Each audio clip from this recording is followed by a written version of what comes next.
You're listening to Biz-Souls, the business podcast with an edge, hosted by me, Rona Lewis, and Jeffrey Hansler. Tune in for perspectives and discoveries about the changing world of business. It's time to connect to the heart, soul, and humor of how business gets done. Hi, everyone, and welcome to this week's exciting episode of Biz-Souls. I'm Rona Lewis. I'm Jeffrey Hansler, and we get to the heart and soul of business if we can only find the clapboard. It took us like an hour to find this thing. I had mindlessly put it behind us, and because only the black was showing, it looked like a book on its side. And I don't pay attention to anything that he does, so I had no clue. We looked in his refrigerator, we thought maybe he threw it out. So I don't know about you. I'm exhausted just from looking. I am. Let's call it good. We're good. No. So on the subject of confidence versus intelligence. Exactly. So I looked at it as for this subject. Jeffrey brought this subject up, and I. Do you want to know why I brought this subject up? Because you're wondering which one I am. No. So there are two doctors that are frequently on social media, Dr. Max Pemberton and Dr. Max Butterfield. Dr. Max Butterfield is the one I saw. Okay. Pemberton speaks on diets, and Butterfield speaks on social psychology and social judgment and decision-making. And so both of them hate influencers because they say influencers are not... idiots. Yeah, they are. I say it like they're hurting people because they give superficial advice. And I agree. I'm not going to mention the guy. And I will. Just tell me who. And he said, confidence is he says this is the hack. Have confidence. Confidence will outshine intelligence under all cases. I agree. And because it's all about perception. Perception is the key to, perceived credibility. Yeah, here's the thing, though. All he's going to do is enhance the Dunning-Kruger effect. And those people that are confident and have no idea what they're doing.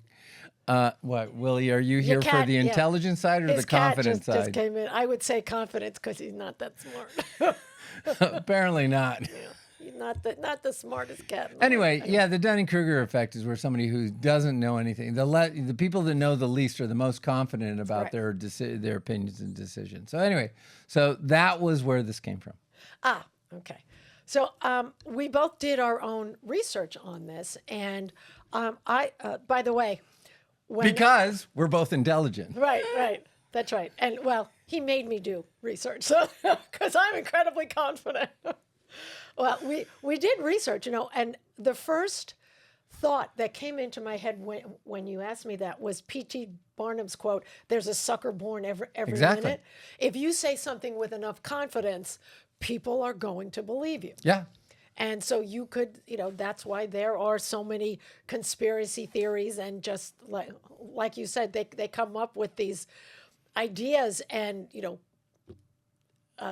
supposed facts that are not, So that's, and then, so I looked up from Cornell University, they did now I need my glasses so I can read what I wrote. So, now that I just took over because I'm so confident, but I will give you a chance to say yours. So Cornell University, there was a... Welcome to my world. Yeah, I have no argument with that. All right. When confidence and competence collide, effects on online decision-making discussions. So they found that basically the more confident individuals have a larger impact on group decisions.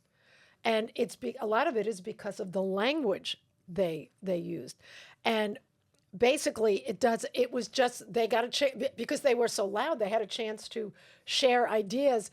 And most of the time, they failed because it was confidence, and they all had the same level of competence. It's just that the louder people got their ideas done because they were a little bit pushier. they weren't always right. And all studies show no direct correlation between self-reported confidence and actual confidence scores. Yeah, exactly. So, yeah. Exactly. So what was yours?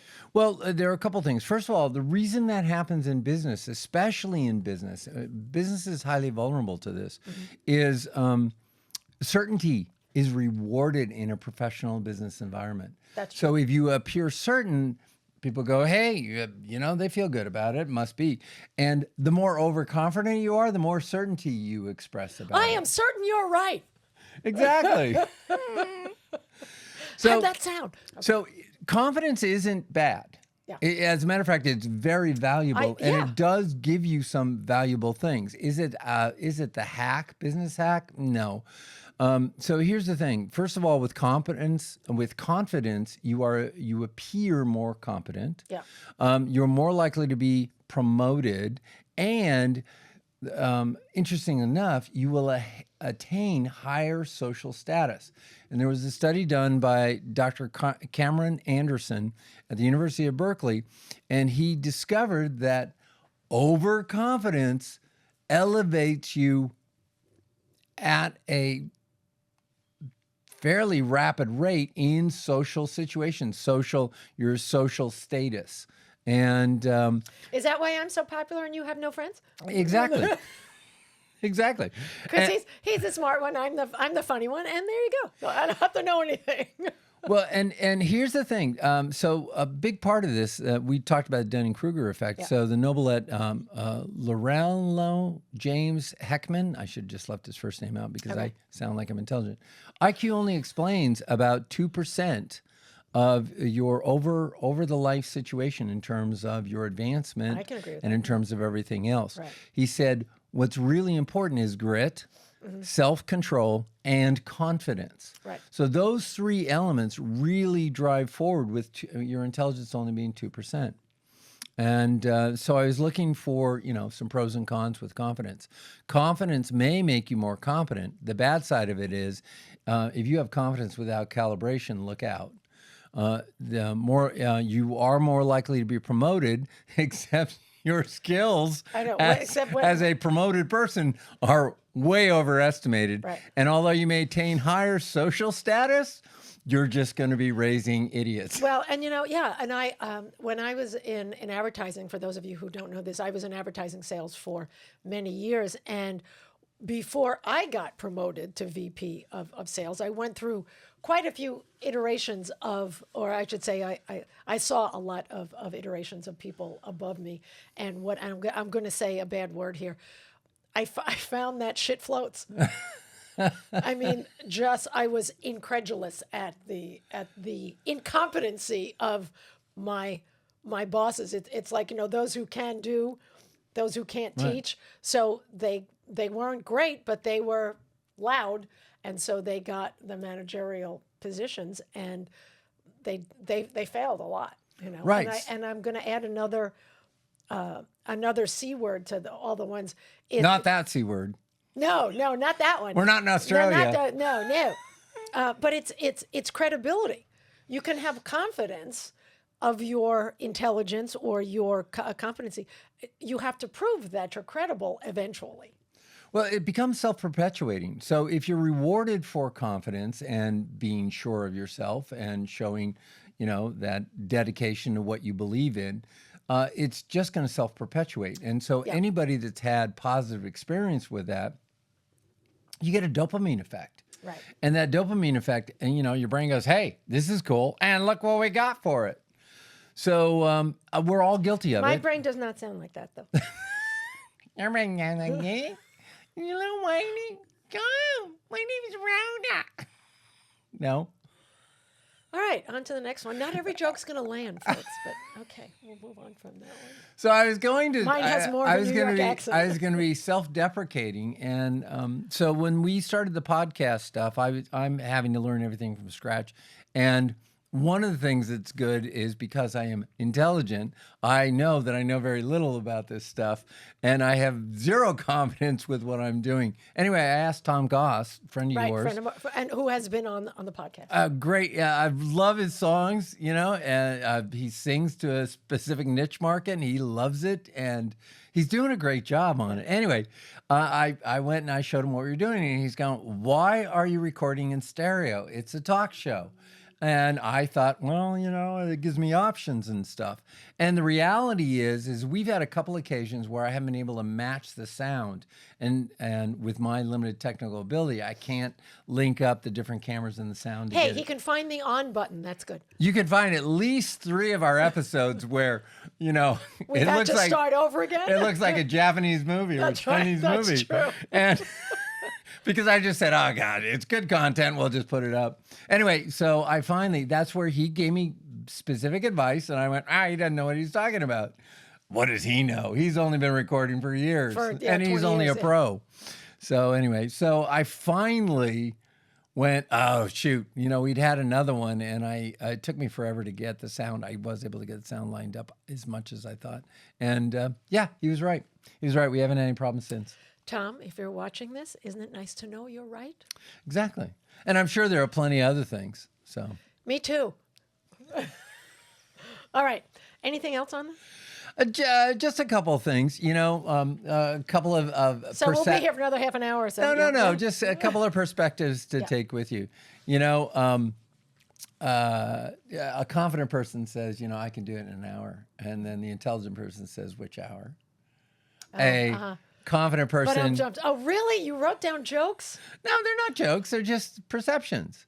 Okay. A confident person creates deadlines. A creative person, an intelligent person creates contingency plans.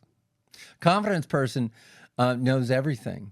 And an intelligent person knows the more they know, the less they know. The less they know.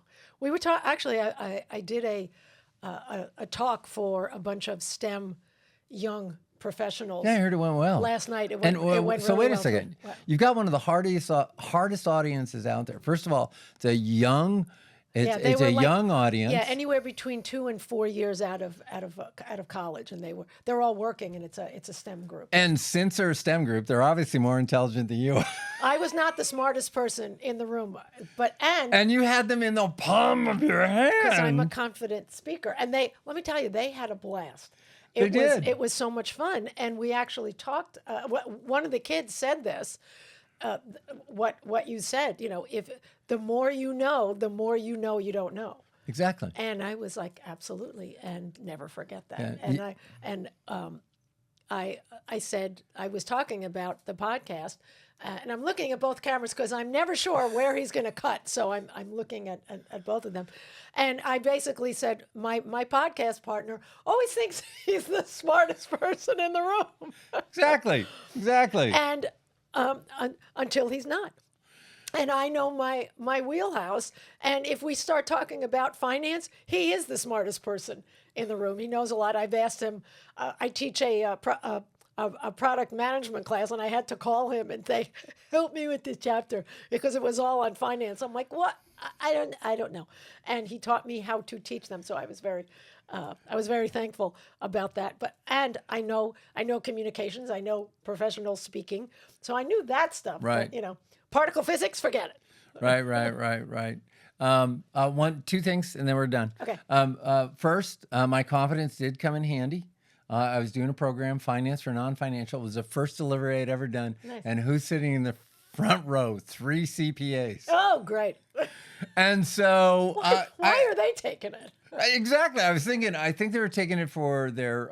Credits? No. For the businesses, they happen to all be businesses, and they were seeing should they send their staff to a class like that, and they evaluated it. And confidence gets you into the situation, intelligence gets you out. So how much did they call you They didn't have to, because Ooh, I did one of the speaker tools that we do. Somebody would ask me a question. I could cover the material. I have the material down. Somebody would ask a question I didn't know, and I'd go, guys, I got to tell you, we got experts in the front row. There you go. And I gave them a show, and they loved it. There you They go. gave me high That's right. scores. They thanked me, and they actually, the business ended up coming. So Nice. yeah, we like to deliver. There you go. I'm going to open it up to the audience because I know you guys know your stuff. Well done, you. Yeah, exactly. Excellent. All That's right. what happens after 40 years. You finally learn something. Excellent. Excellent. When I get to that point, I will let you know. All right. That is it for us. We are confidently confident, and I don't know how. What other C words? I'm trying to think of other C words. Let's go to Australia. No. There's a lot of C words down there. All right. All right. That's it for us. I'm Rona Lewis. I'm Jeffrey Hansler. We are confidently saying goodbye. This has been Biz-Souls. Don't forget to hit the like button, subscribe, all that other good stuff, because it really helps the channel. Comment. There's a C word, comment. And for anybody watching, we've been getting calls now to be on the show, and a lot of AI bots that are calling us to get on the show. Yeah, we don't want AI bots on the show.